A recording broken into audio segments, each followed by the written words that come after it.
Hi, I'm Roger Montgomery from Montgomery Investment Management, and welcome to this market update video, part 1. No doubt you're aware of the incredible rally in stock markets led by the US since March. The US S&P500 index's price to earnings multiple is now the highest since 2000. The multiple to book value is the highest since 2001, and the market's multiple of sales is close to an all-time high.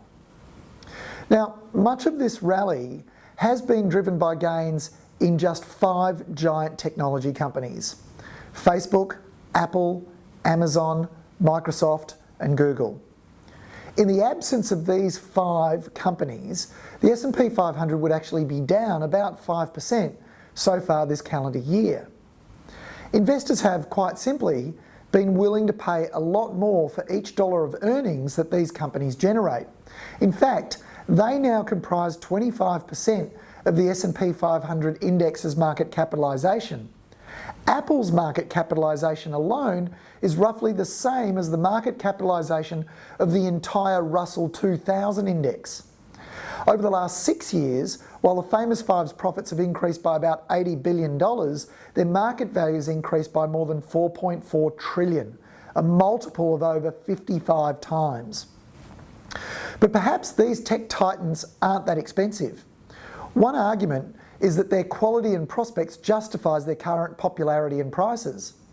Not only growing are they at a rapid pace, but as they grow, they're becoming more profitable. As you can see in these tables, returns on equity have increased for each of the 5 companies over the last 4 or 5 years. And in addition to benefiting from the network effect and flywheel competitive advantages, they've become monopolies, in which inheres the most valuable of all competitive advantages: the ability to raise prices without a detrimental impact on unit sales volume.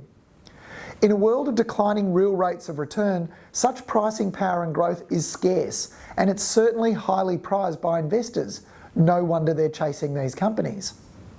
In Australia, a similar PE expansion has occurred, and in both countries, that's been a function of ultra-low interest rates.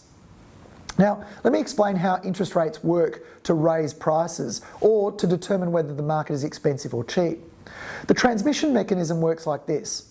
Australian 31-year bonds recently sold at around 1.9%. If you add on the equity market risk premium of, say, 3%, you arrive at an earnings yield of about 5%. Now, if you divide that earnings yield by 100, you arrive at the inverse of the earnings yield, which is the PE ratio, and it's sitting at about 20 times. Now, the forward PE for the ASX 200 is currently about 21.5 times, suggesting it's about fair value. And that's without factoring in any growth. If long-term growth is about 2.5%, that could be optimistic. The fair multiple of earnings could be materially higher than 21.5 times. And now that the US Federal Reserve has articulated and demonstrated a desire to do whatever it takes to avoid another bout of disruption to market liquidity, the equity risk premium may be much more stable than it has in the recent past, even in the event of an economic disruption. And that could give some stocks, which we'll talk about in this next video, another shot in the arm. Thanks for joining us, and I look forward to seeing you in part 2 of this vlog series.